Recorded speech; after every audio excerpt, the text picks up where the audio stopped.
Good evening, everybody, and welcome to the Town of Wareham Planning Board for December 18, 2023. Don't have a printed agenda. We'll open the meeting with a roll call. Sherry Quirk? Here. Mike Baptiste? Here. Jane Gleason? Here. Sam Corbett? Here. Carl Schultz? Here. And the Chair, Michael King, is here. We're here tonight to discuss and possibly vote on the Planning Board decision 11-23, 0 Route 25 solar facility.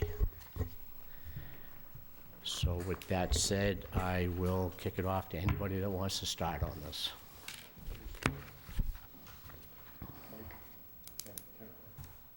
Oh, I can.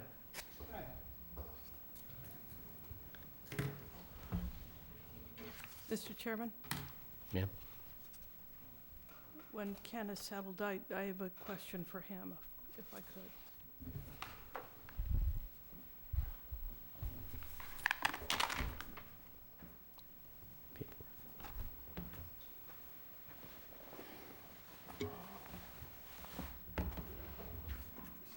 Still here? Is Wes there? Oh, I didn't know if it got washed away in the storm. What was that? Did it get washed away in the storm? That was my Found. question. Found. Thomas? No. It was, never mind. It's still there. So, Mr. Chairman, if I could ask Ken, what you gleaned from your meeting with Town Council about what we should be doing here, and any other advice that he had that you can share without violating privilege. Yes. It was a good conversation. I think that the key points are that you should, all the points you agree on, you should write down as the criteria for your decision. And in doing that, the 75-foot buffer seems to be the key point at this stage, and you should rely on that as being the basis for the decision. And do any of the other points relate to the buffer, or does the buffer stand alone? Buffer stands alone. Okay. So, Well, it stands alone in that it has several issues associated with it in terms of the impact on the neighborhood and the development. right. And there is a sub-issue within the discussion of the buffer related to impacts on the value of a project where there are environmental issues involved. Is that key to our decision, or is that just another point that might support it? That's just another point. One of the key points he said we should consider is the size of the project compared to the other projects that we've seen in town, and legitimately what is a reasonably sized project. Can you say a little bit more about that? Yeah, we've had small projects in town which have been under 3.5 megawatts in size, going down to 0.6, 0.7 megawatts in size, actually. Let's see. Toby So- Road. How big is Toby Road? Toby Road's a pretty good size one, actually. Linda Renta's project was smaller than, South Coast, one of the small ones, is it, Ken? I have the list here.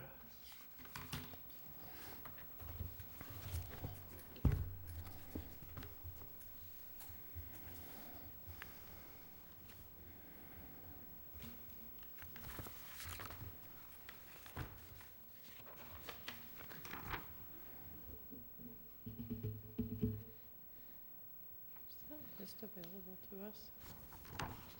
This is the That's list what I was of just- projects that we put together and distributed for review when we were looking at decommissioning and battery storage. And we have 99 Charge Pond Road, which is 5.1 megawatts. We have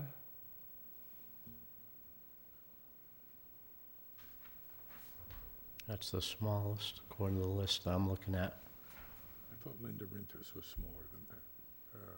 Upper Boundary Road is 0.7 megawatts.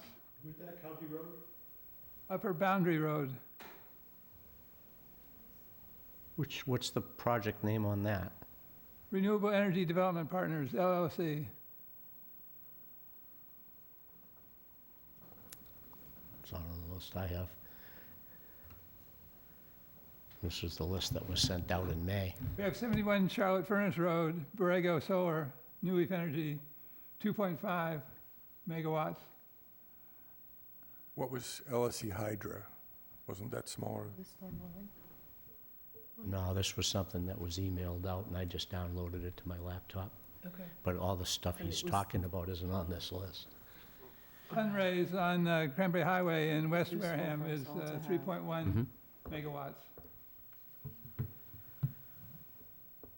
Yeah, I would like to have a copy of that. Rosebrook Way, 60 Tyhonet Road, Borrego Solar is 1.1 megawatts.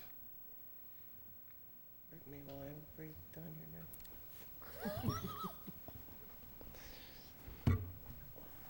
160 Tyhonet Road is 2.7 megawatts. 6 Beaver Creek is 2.4 megawatts. 21 Squirrel Island Road is 2.3 megawatts. And Rocky Maple Lane is 3 megawatts.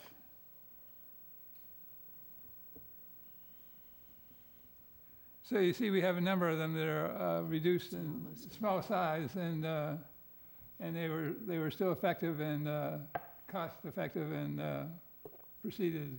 I don't know if that's why it's not listed.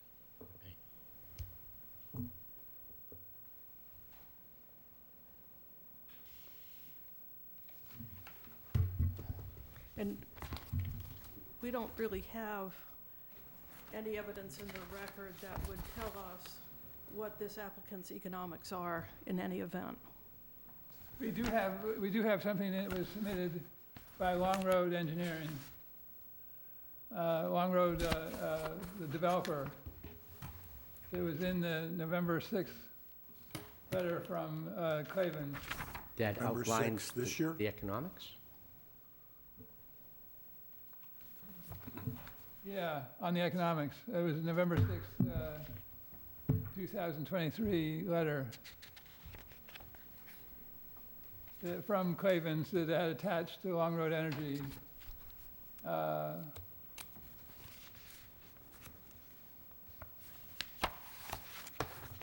Economic feasibility of the project.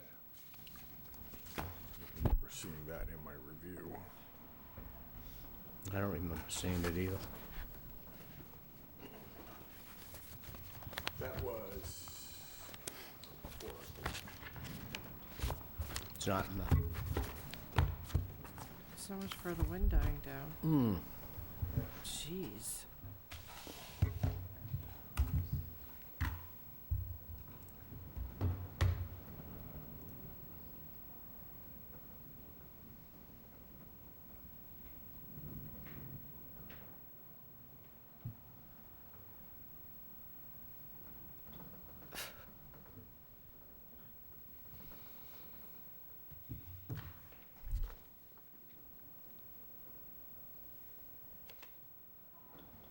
Is that the one, Ken, that has the table that shows the setback imposed and the return on investment 3 lines? That's the one, yeah, that's the one. Okay, so it doesn't have any specifics. It just says at Just 4.8 references. megawatts, it's positive, and at 2.09, it's negative.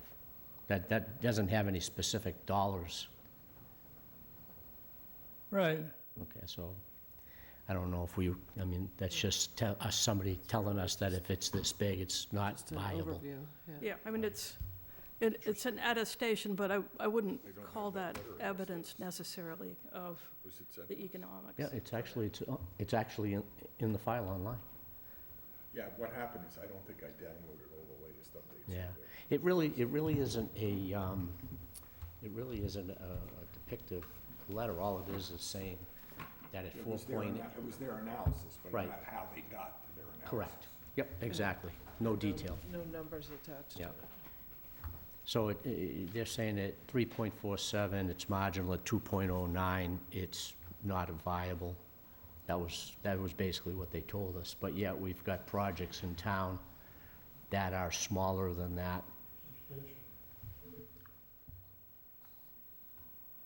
Yeah, there's one for 3.1. Mr. Chairman, a question through you to Ms. Quirk.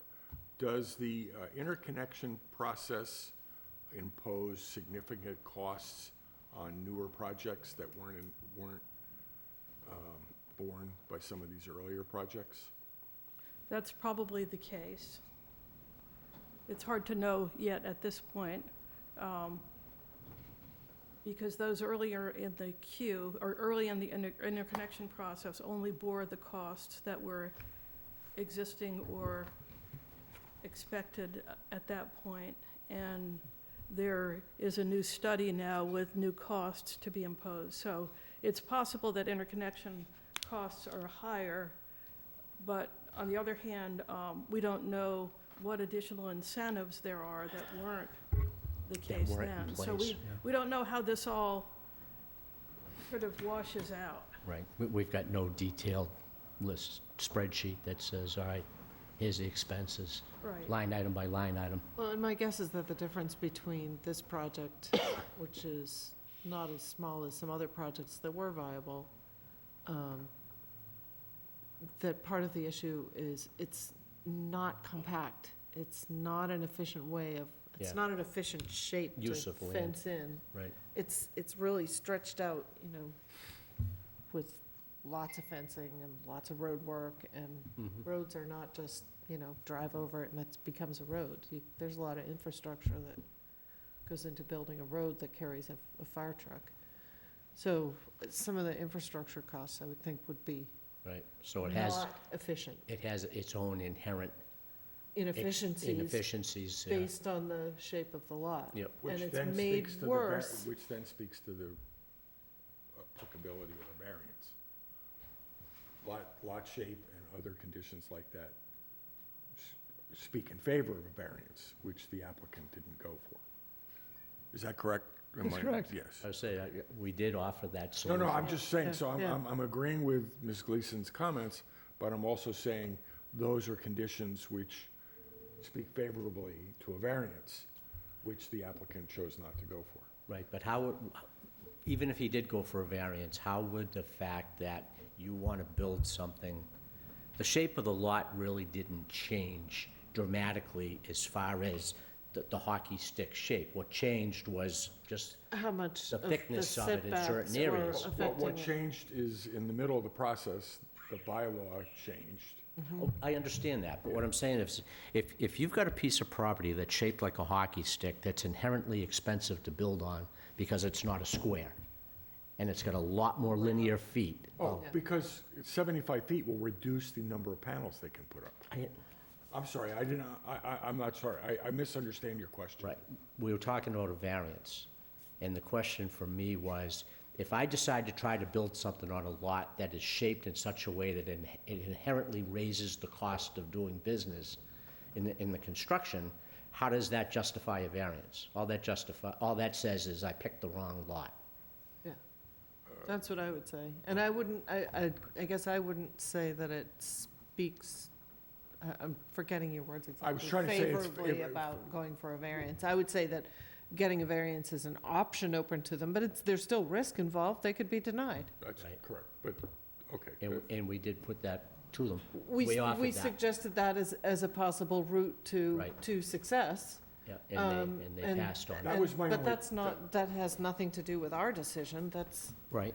That's an avenue that's open to them, and we pointed out that that's an avenue open Yeah. to them. Mr. Chairman, if I may, another question through you to the planning office. I couldn't find the reference, but I believed that financial considerations were not Yeah. a factor in our consideration, but I couldn't find the reference. Is that a correct understanding of my point, and do you know the reference?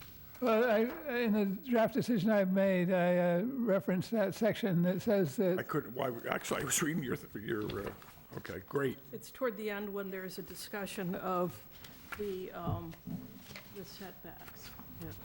Financial impact, I have 593.16, it's on the next to last page. Financial impacts are not sufficient reason for approval of project with significant environmental impact. That, I knew, the Solar Bylaw Committee wrote that into the bylaw, so I just couldn't find it. Thank you.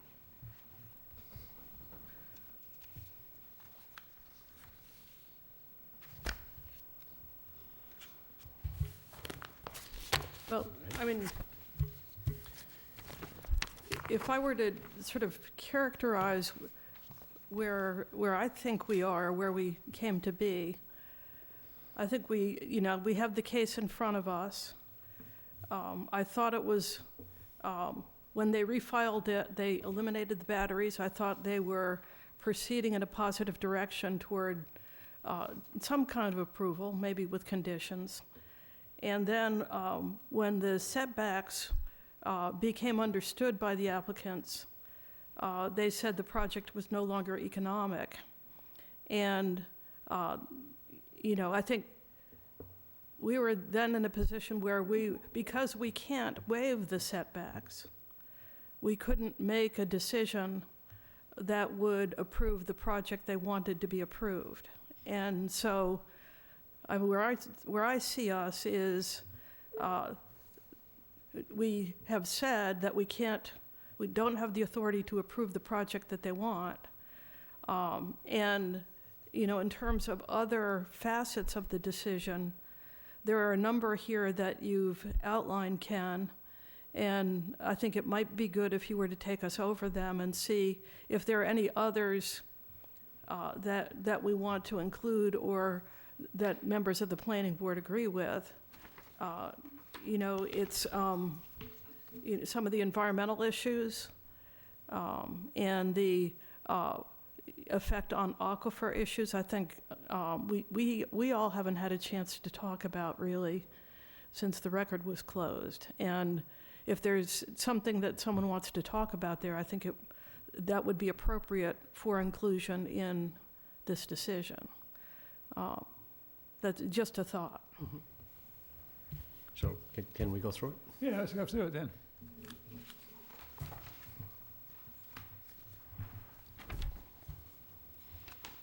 It starts off with an introduction and a decision. In this case, I put a deny the petition of the applicant, and it's structured in that way,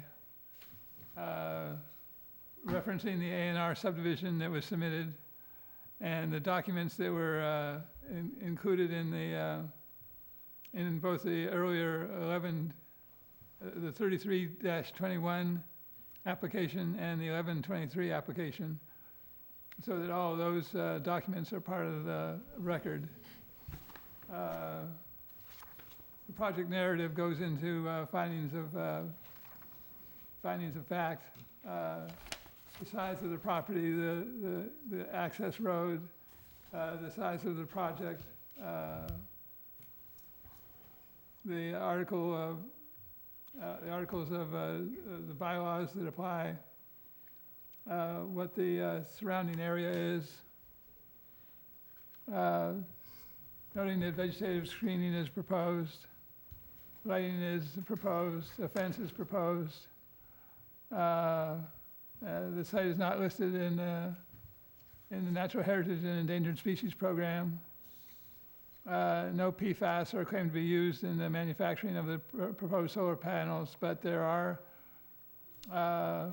hazardous materials in the substances in the manufacture of the panels. Noise will be generated by some of the equipment. The aquifer, the Plymouth Carver aquifer, which the EPA has designated as a sole source aquifer, is a resource to contend with. The surface of the site is not being made impervious, but the clearing of the trees increases the stormwater runoff and requires a management system that to handle the increased stormwater flow from the site. And if the stormwater management system doesn't mitigate all potential pollutants associated with the operation and maintenance of the solar energy generating facility, then it's clear that, and I reference here the testimony of Scott Horsley, hydrogeologist. Mr. Chair, at this point, if I could interject, regarding Mr. Horsley's testimony, I went back and reviewed it. Most of his, if I read it correctly, most of his testimony was concerned about pollutant runoff from the battery storage systems. His testimony was given at the time the battery storage system was still included. So maybe, That's, I mean, the rest of his discussion about the flow directions and the flows, which was debated, and we're not talking about that right now, but I believe his concern was speaking to pollutants entering the system from a potential adverse battery event, if I read it correctly. so maybe a little less applicable than it might have been. Well, I think if we're going to talk about it, do we believe that in operation, solar panels generate pollutants? Just the solar panels and the inverters and if we want to debate that. But I believe his testimony was focused on the battery pollutants. If I could respond to that.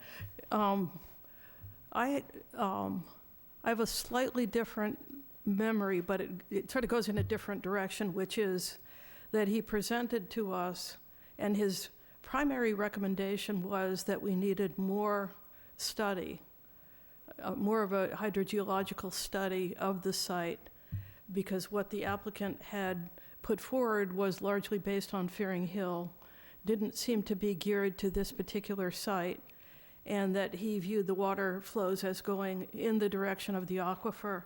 And my memory is that Charlie Rowley was still here, Correct. and he disagreed and said that he thought the flows went in the other direction. And the planning board, if my memory is correct, decided not to go anywhere with looking at water flows at that point. Yeah, I think there was discussion about test wells and whatnot. Right. And we didn't pursue it. So, thank you, Ms. Quirk. I agree with you that he did pursue or recommend pursuing further study. And he Right. did mention more test wells. The other comment, then, building on what you said, I believe that with not respect to the sole source aquifer, but with respect to the wellhead protection zones, which weren't specifically mentioned in his testimony, the flows do move away from the wellhead protection zones, which is different than speaking to the sole source aquifer, because the aquifer is the whole area. But I believe the EPA guidance and the DEP guidance says that the 200-foot wellhead protection zones were concerns mostly for environmental impact of flows. And I do believe that the waters flow away from the wellhead protection zones. Correction, Zone 1 is a 400-foot radius around the well. I'm sorry, 400 foot, okay. I remember it was a large, Yeah. but it's still And the flowing. Zone 2 is a larger area where you see the water, raindrops falling on the ground eventually end up in the well. Right, but it's still farther away. It's flowing away from those two zones up in that But That's that, correct. section of town. that would only apply to people on town water, that wouldn't protect people that are on well water. Correct. So, However, there's been a more significant spillage than will ever likely occur from the solar panels in the 2001 spill at the Public Works of all the oil and gas that was spilled into the region. So,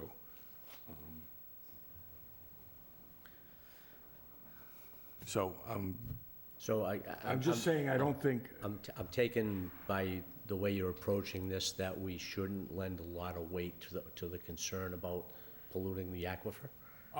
I'm leaning in that direction, but that's where the discussion is going, and I think that's a discussion that we need to have.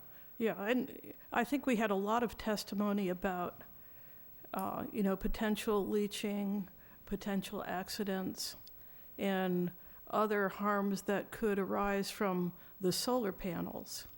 And there was a lot of back and forth between the applicant and between members of the public. And I think it would be good for members of this board to talk about how they feel that came out, And that's what I was sort of Yeah. trying to do. I was going through all the things that I thought I heard, and Yeah. because the batteries were removed, I was getting to the point where I didn't think the potential for an adverse impact was Great. great. And given the fact that there are already multiple solar fields in this exact area, and then the reason I was speaking to the to the spill at the DPW, and then the recently approved storage down on Depot Street, all of which are over the aquifer, I think this presents a significantly less risk than those uses. So that was where I was sort of going. But we need to make a finding. Well, I think on that particular point with the batteries not part of the project, I would have to agree. I don't think that just panels create a significant risk of polluting the aquifer. That's my opinion. Well, that's what we need, I think that was what Ms. Quirk suggested, is that we talk through that. How do others feel? I have a question, though, about, or a sort of shift in direction of how we consider the pollutants that might come from this, and I think that Ken actually touches on it, and it has to do with the decommissioning and where the panels end up going, and, that may be another, maybe I'm completely off on a tangent here, but, Well, decommissioning is a concern, and to speak to that, and maybe I'm not addressing your point, but we did raise that with the applicant, and they modified their decommissioning plan to commit to using an environment, I'm not quoting, but an environmentally responsible decommissioner. Recycler. Recycling. Yes. All right, That's so not a maybe- quote, but that's my trying to capture the spirit of what I remembered. yeah, thank you. Was that your point? I I wasn't mean- fully remembering where the discussion about decommissioning and where the panels were gonna go. If they decided to start crushing the panels on site, Yeah, that would be a different. there's a problem.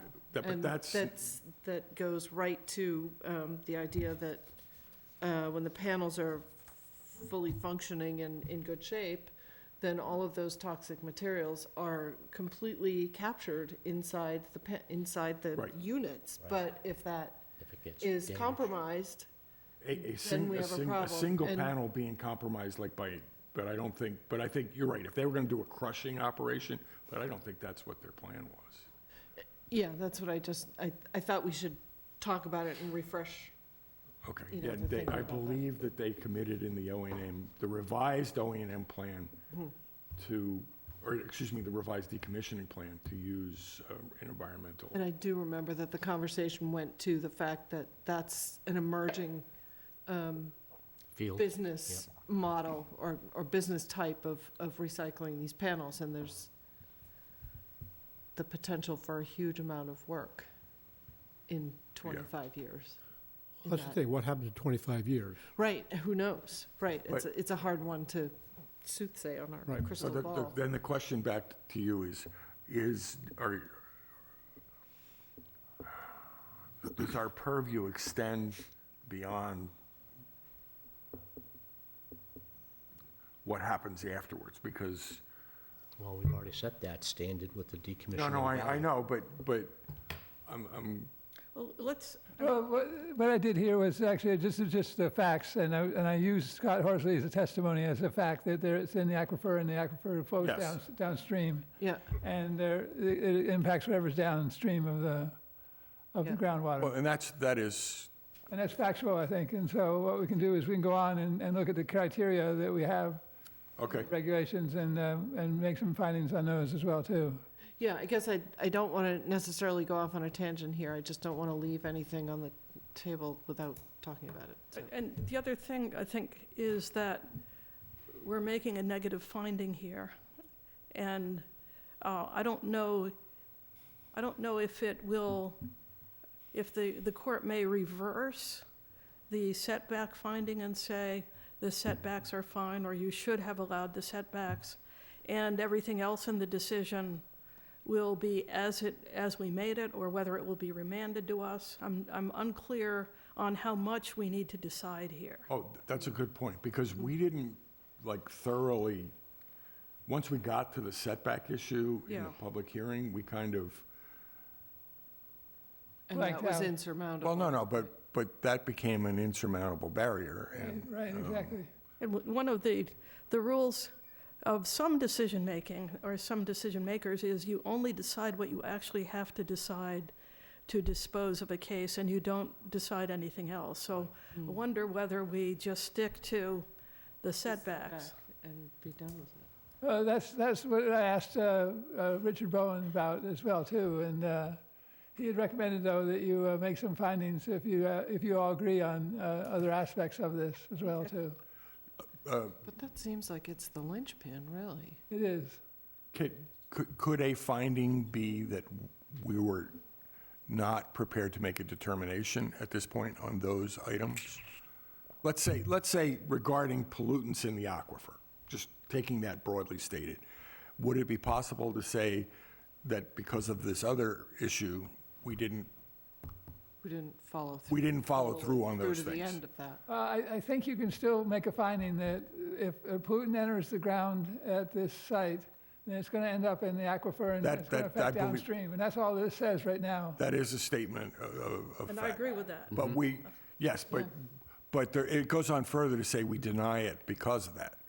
That's right, and then we can go to those points, because those are the criteria that we can address, and you can make a decision on each one of those. Okay. It is a fact that if Yes. a pollutant happens and it goes into the groundwater, it could. Yeah, even if the flow is the wrong way, capillary action, Well, we did have testimony What about that, for example, with the cadmium, and the sand filtration would prevent that from actually seeping into the yeah.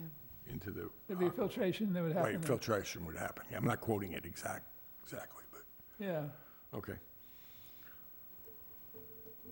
all right, if you want. But I agree with Ms. Quirk. We don't want to leave the door open that, It's okay yeah. to pollute.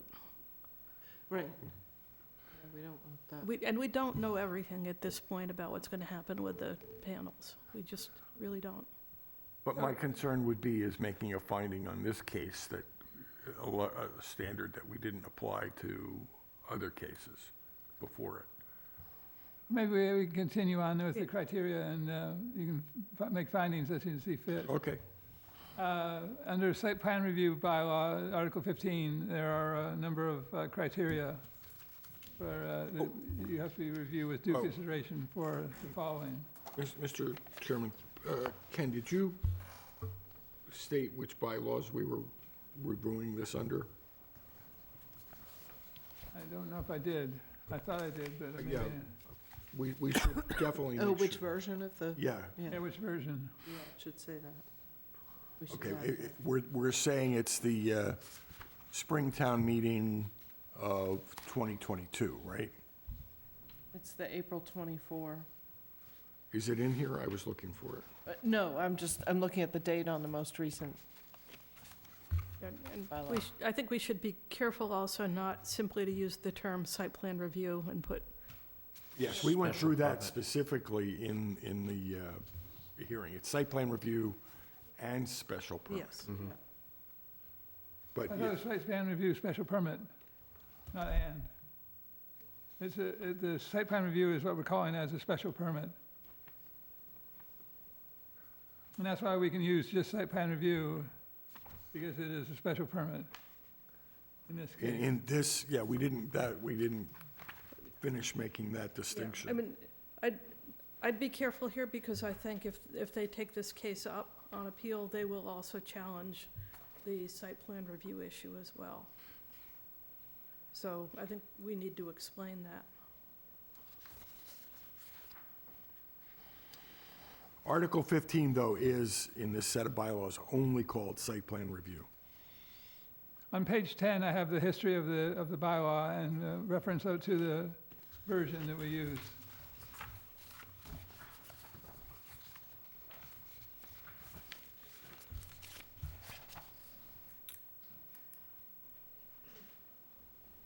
Page 2? 10. Page 10. And Oh, 10. Yeah, he is referencing April 20, 2022. Great. 20, yes.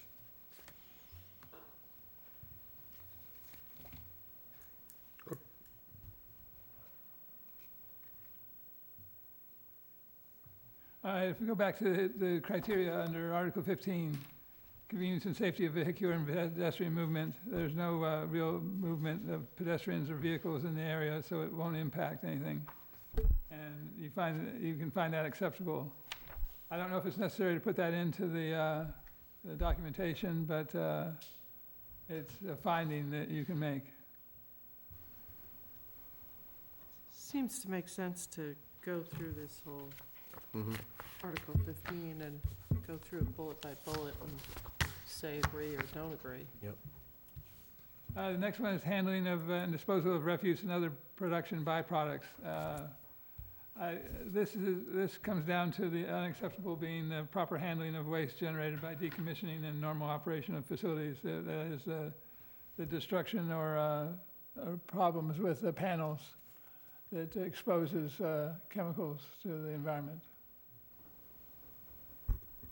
so would this impose an ongoing obligation on them not to mishandle the waste? That's correct. Okay. So by giving it an unacceptable, not by conditioning or potentially conditioning if. It's hard to condition it when we're denying it. I was But gonna if it gets turned around, Then you want the proper handling of waste generated by decommissioning and normal operation of facilities, so you can, at that point, say, this is what you want. okay, so by condition, it sort of responds to this unacceptable. Yeah, why it's unacceptable. Okay. Protection of environmental features on the site and adjacent areas, tree clearing, changes in drainage. Conservation Commission reviewed it and issued their permission. No habitat, priority habitat. Impacts to groundwater and soil source aquifer, again, testimony of Scott Horsley. And it's non-compliance with the criteria because of potential significant impacts to water resources, including the soil source aquifer. That's a little bit of a stretch, but that's what you're potentially going to find.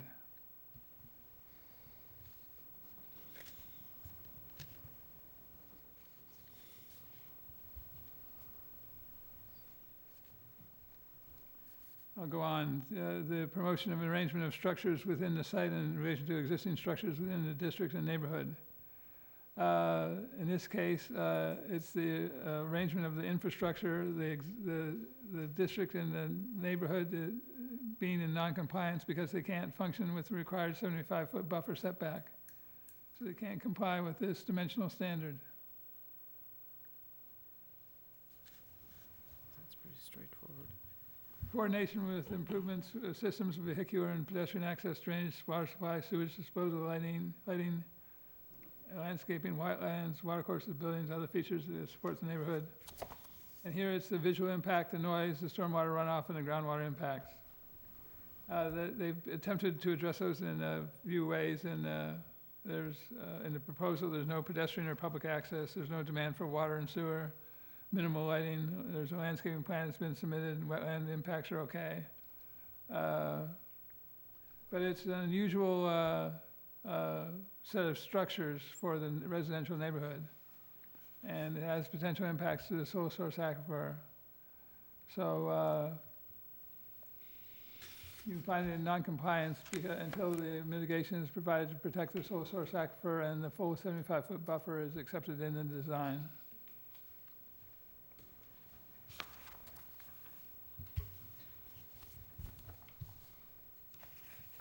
And then going into the site plan review impact statement, under section 1534, an impact statement is to be provided in the submission, and you can make your own findings regarding the impact criteria. The impact of the project on all applicable town services, schools, sewer service, water system, parks, fire, police. The only thing was that training would be necessary for responding to emergencies on the site.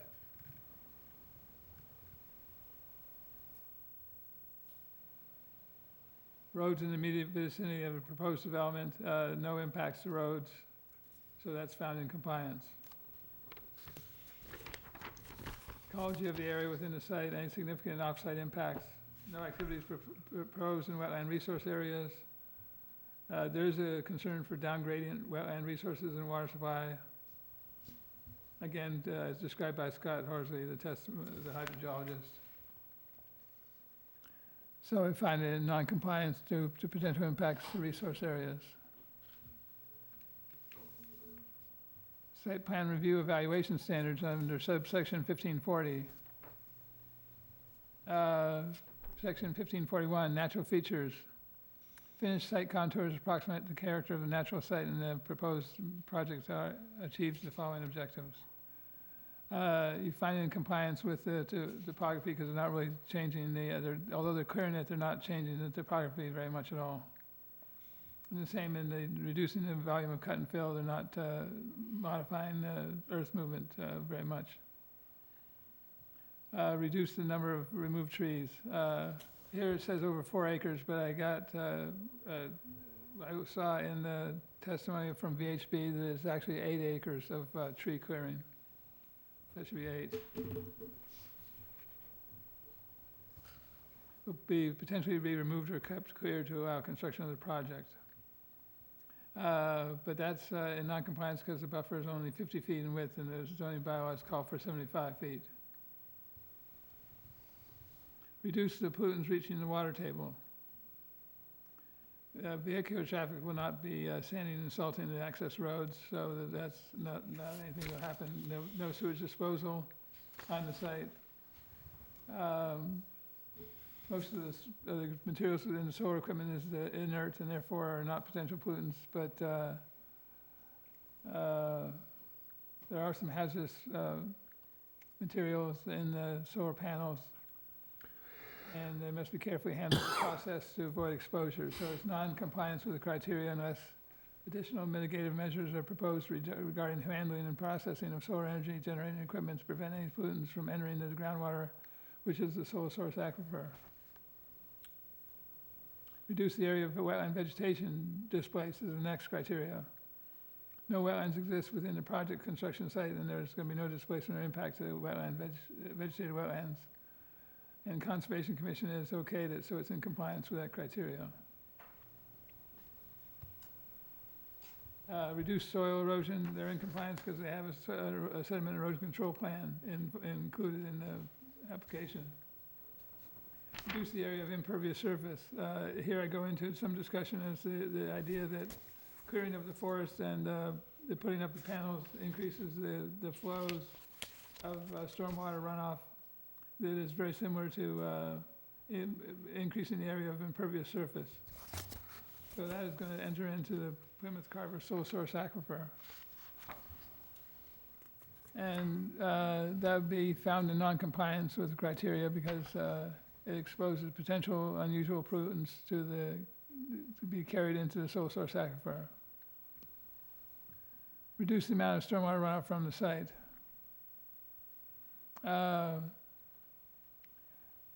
This is, I stretch this one a little bit, again, in that it does put in a system to control the increased runoff from the site and slow it down before it goes off-site, thereby compensating for the change in runoff.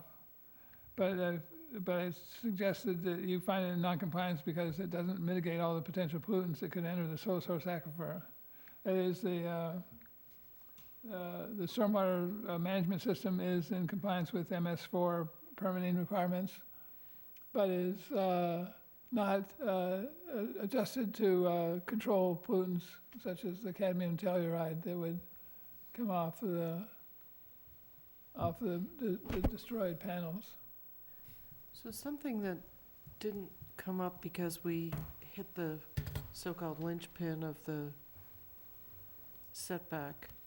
The one thing that I don't feel we really touched on is, or one thing that I feel we didn't really touch on is the potential for changed hydrology based on cutting all of the forest, clear cutting the larger area of the site, and whether that would impact the hydrology so that the runoff was more of an issue. Well, it does, and they calculate that in the stormwater report that they submitted. They Yeah. adjusted the flow off the site based on the loss Based on of that, trees. right. I don't feel like we as a group talked about that specifically very much. No, you didn't. So I think that that's, You relied on the engineers to Yeah. resolve that. Yeah. and which is what you usually do in this case. all right. I'll look back at that. The last section is under 590, the solar energy generating facility sections. And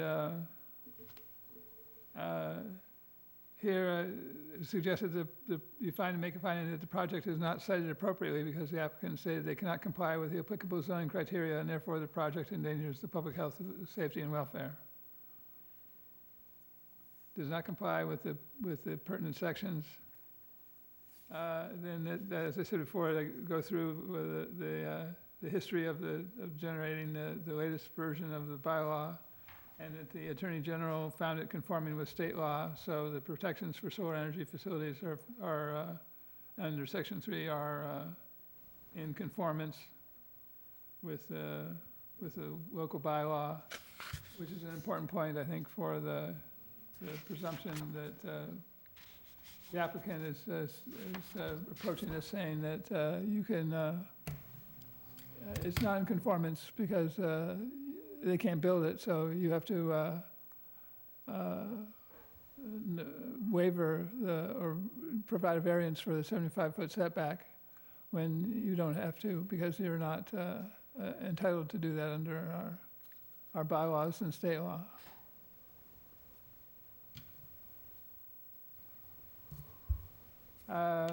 So the approval not required type of subdivision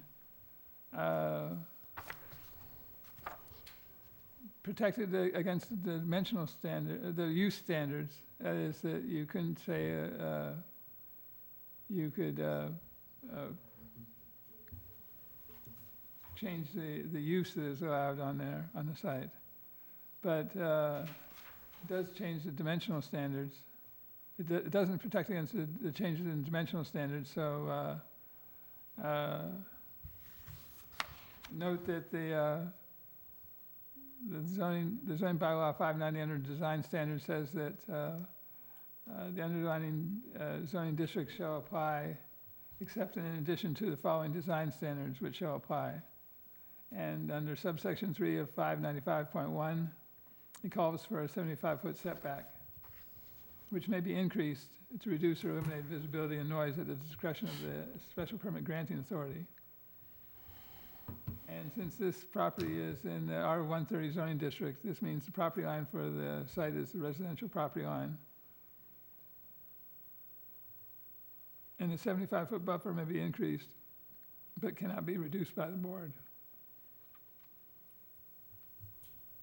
Then reference subsection 21 under 595.1, which goes into more detail on the description of the buffer and the importance of it and setbacks, what they are intended to do and provide for the protection of the neighborhood and impact, against the impact of the solar field, so that there is shielding from view and other screening to preserve the public health and safety and welfare.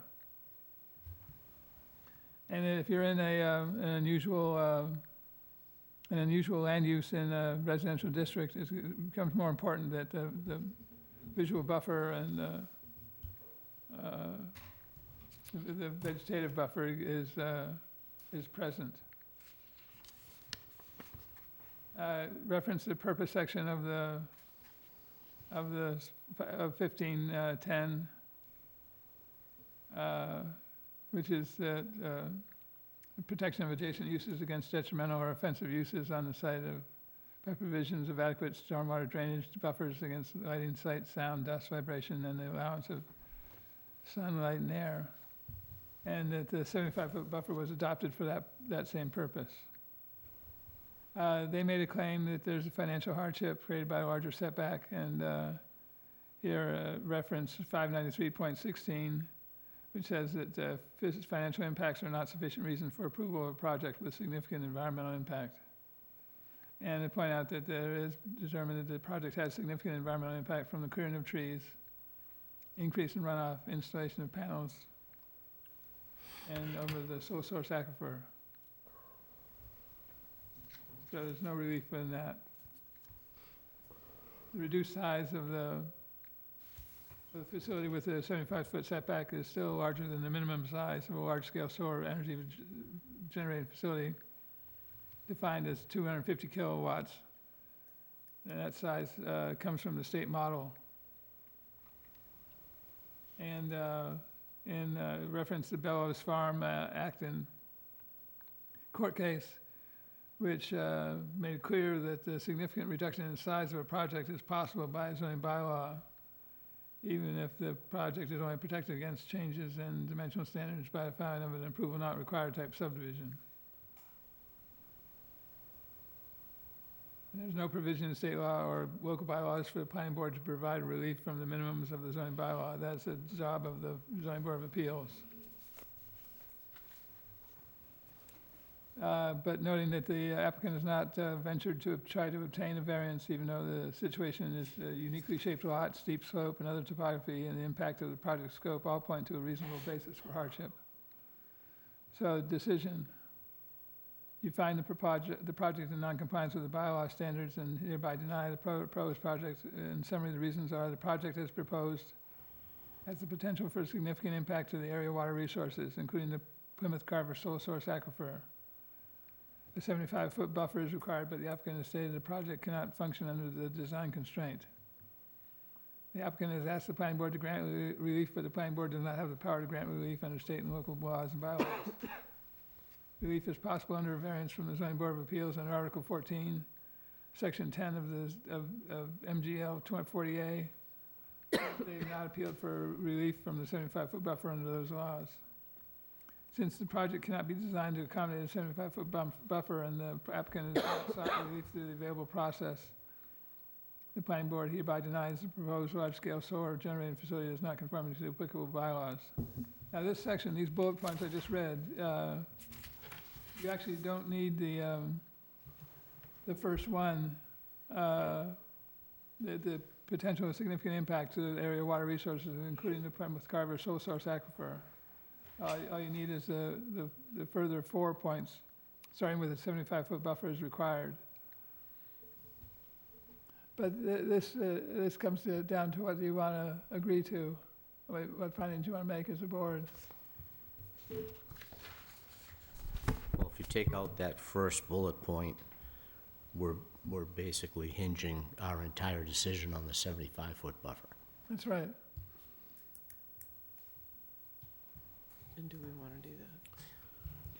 Yeah, that's what I was thinking is, well, there's two sides to it. One is, you always want a little bit of a buffer in your Little bit of in your backup. decision, but on the other hand, you never bring into the discussion what you don't want to turn on you. And does it have the potential of turning on us?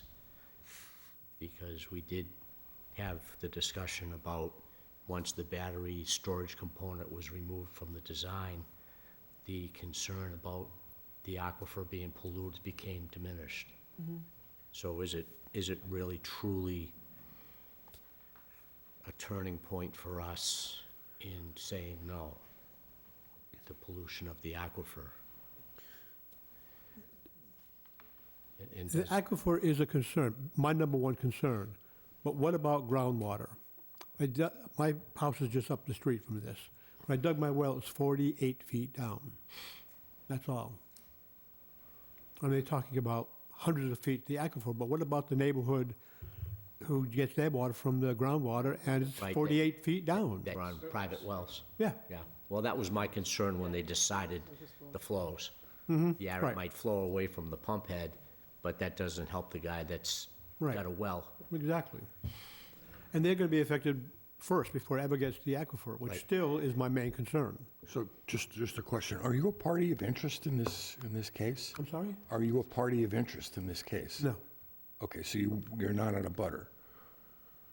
Say it again, Carl. A butter, you're not in a I butter. am not in a butter. I'm up Okay. the street a little ways. Okay, My no, concern has always been the aquifer, number one. no, I'm not questioning that, but you then said you're concerned because of your well, and I was just wondering, No, it's not in a butter, Al. okay. But, you know, just, I do recall that we spent a bit of time talking about groundwater in the aquifer and asking for test wells to be placed, and the applicants pushed back on that. They didn't want the expense, yeah. And one possibility would be, in light of that, if that remains a concern, to craft the decision, which I think is, it's crafted this way, I think, that would require the applicant to come up with better mitigation for potential impacts, because they have just kind of said no on that. You know, we don't think we need any more test wells. I mean, that's one possible way to go with this. Yeah, well, that speaks to leaving that bullet point in then. Yeah. Yeah, that could. But we could go back then and add that language, which saying that they could have added more test wells and. Elected not But to. elected not to. Yeah, we bought the fact that their person said it's going to flow this way, away. But then, to your point, there are houses there that have well water. So if it goes that way, it is going to affect somebody.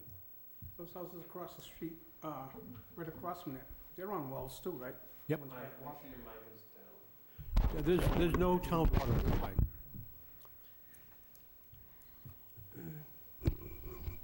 No, I think having the discussion about this, I would be in favor in leaving that bullet point in. I agree. I don't think that there'd be any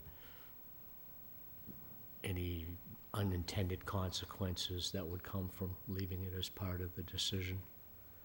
I think what you should do then is go through the findings and refer to the ones that you think are important and make a finding on those.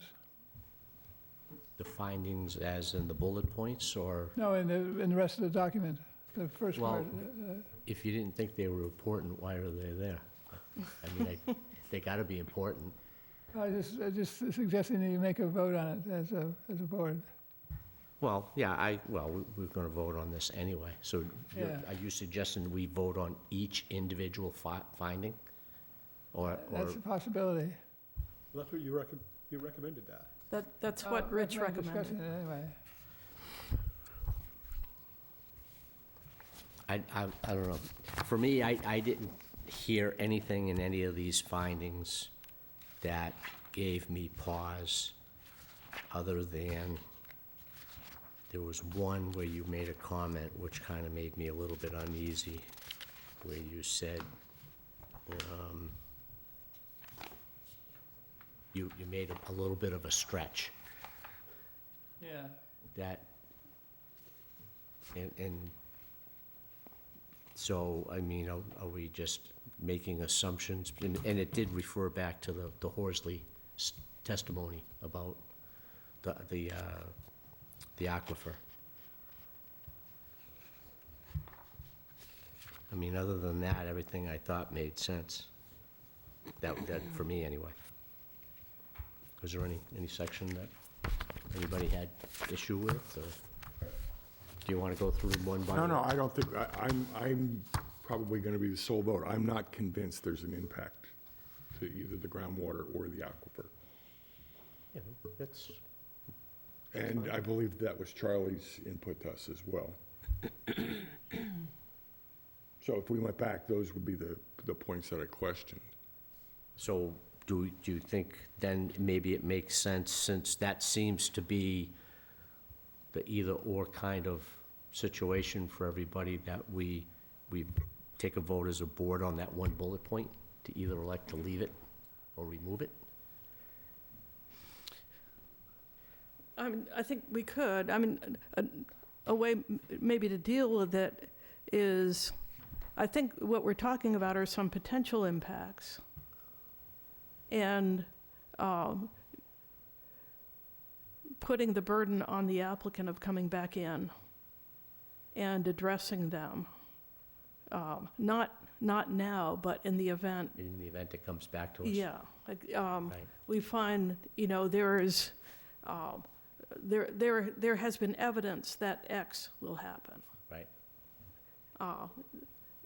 Evidence that there will be pollutants entering the groundwater. And evidence of X, Y, or Z, and we think that the applicant should come forward with mitigation. So should this be returned to us, that would be a key point for them, that they would have to come back with a more substantial mitigation for potential? And I think that this is very much the way you've written this, Ken. That's right. Yeah. Okay. I mean, I don't think, honestly, it changes the intent of the board to have it there, because it's not like we're not hinging our decision on the aquifer all by itself. There's a couple things in there that make up the decision. If we thought that the aquifer was the issue, this is why we denied it, and you had your misgivings, then we've got, I think, a bigger discussion to have. But it's a piece of the decision, not the reason for the decision. So for me, I like the idea of leaving it in and giving us some protection should they come back before us. I agree. And I guess I'm trying to address the fact that I think there have been real concerns expressed at this table about potential effects on groundwater in the aquifer, and this would be a way to put it in the decision and preserve it. Mm-hmm. Mm-hmm. Okay. But I also agree with Carl that I think the real point here is the setbacks, the buffer. Yeah, absolutely. And if you look at all the testimony that we had from the public, for my money, it's the number one concern. Right, I would have to agree. I mean, From the public's point of view, the That's the concern number one about the concern. water is the number one. I think we have to include it. Yeah. And again, I mean, my well's 40 feet down, 48 feet down. Hopefully the plumes sink down below it then. Well, we'll use you as the canary in the coal mine. Yeah, great. And my neighbors, I mean, they're all about the same. I'm not going to belabor the point. Yeah. However, there's solar being deployed everywhere in the country, and they're not being denied based on groundwater pollution. And as of right, your neighbors can put a solar panel on their roof, they can put it on their front yard, and it seems my only concern is I think we're being inconsistent. But I'm not going to, I've made my thing, I'm not trying to convince anyone to change their opinion.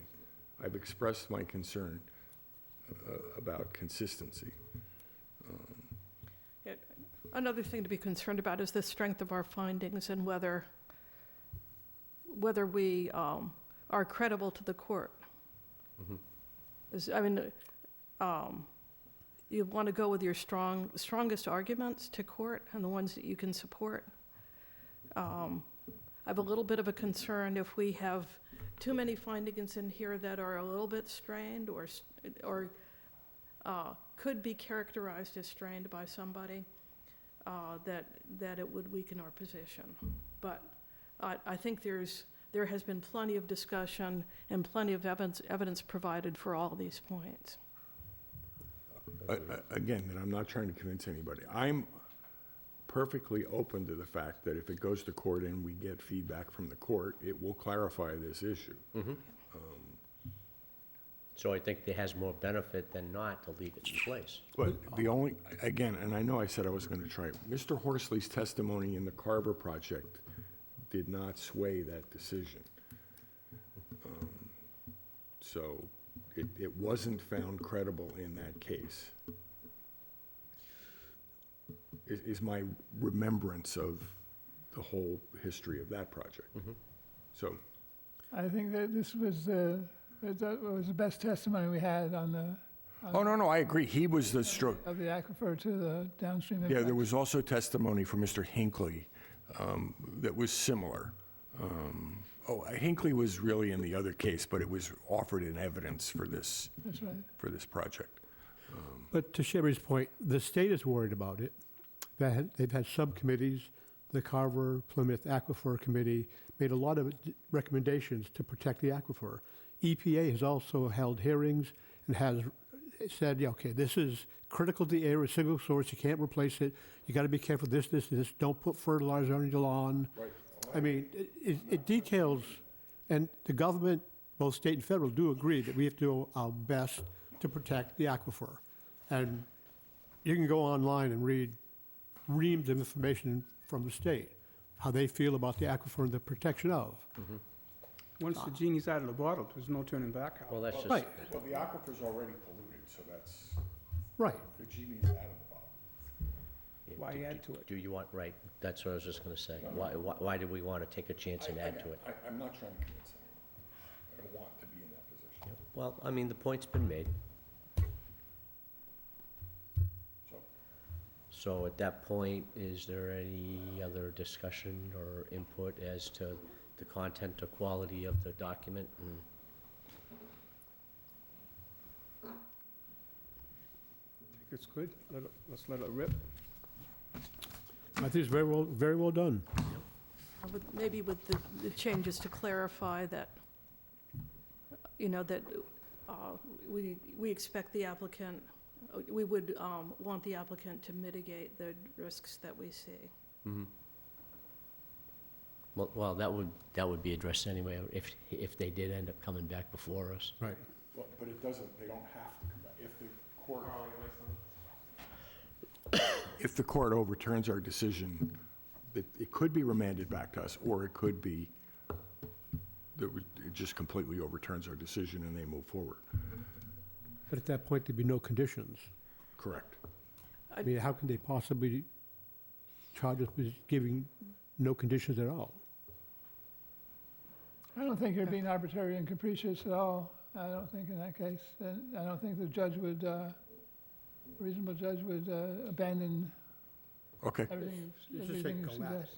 Right. Well, I don't think he would use those. Arbitrary. Well, that's kind of, no conditions, just go at it, do whatever you want. Yeah. But, I'm not a Massachusetts lawyer, and I have to keep saying that, but I think if the court were to reverse on the setback issue, that's a finding of law. You have a lot of latitude to do that on appeal. On the other issues, they're more within the discretion of the planning board, and I would be surprised if the court reversed and said to 0 Route 25, and now you have your permit. I think they would remand it. Right. Okay. So, at that point, we vote? Vote. Can we vote on the quality of it first? Just to make you uncomfortable? Okay. Okay, so in the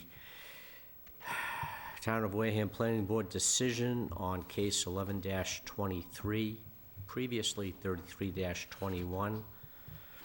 David Fletcher Wareham, PV1 LLC, map 115, lots 1,000, located 0 Route 25. I would entertain a motion to accept the decision as constructed, The whole, all of them. all of it, With modifications as discussed. as discussed. I recommend that we don't use the word accept, rather, we say that we deny the permit as, As stated in the decision, or, yeah. okay? I don't want to, You don't want to use that word accept? yeah, I wouldn't. I make that motion, Mike. You can say you deny the proposed large-scale solar energy generating facility as not conforming to the applicable bylaws. Well, that's what the decision states, doesn't it? Right. If we're adopting, not accepting this decision, we're agreeing to everything written in it? Yeah, right. Okay. So, I'm gonna state the motion again, just so it's clear. Entertain a motion to deny the solar project located at 0 Route 25, case 11-23, based on the decision constructed and voted on today, December 18th, 2023. So moved. Do I have a second? Second. I have a motion by Sam Corbett, seconded by Mike Baptiste. All in favor. Sherry? Aye. Mike? Aye. Jane? I know I can't vote. Sherry can't vote, so. Yeah, but haven't we already cleared that where she could participate, but her vote doesn't count? Didn't we get past that whole subject? Yeah, you did that. Right? That was the resolution you passed. Right, okay, thank you, It was a recommendation of the town council. okay. Sam? Aye. Carl?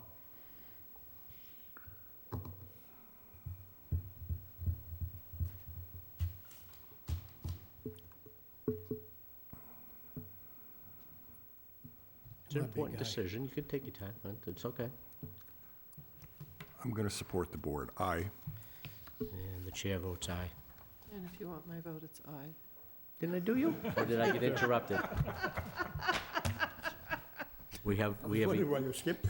I got Just thought I'd get interrupted. it in there. We have a unanimous board I'll need your signatures on the on the last page where it says last sign. page. It says working draft unfortunately right now on it. One page. Everybody sign a page All on one separately, or- page, yes.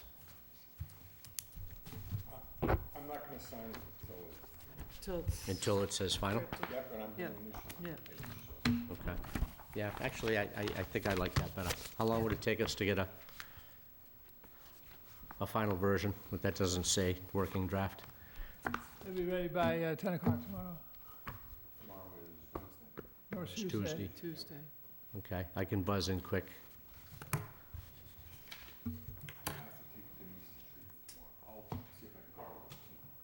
This is not for the record. Yeah. All right. Okay. Sorry about that.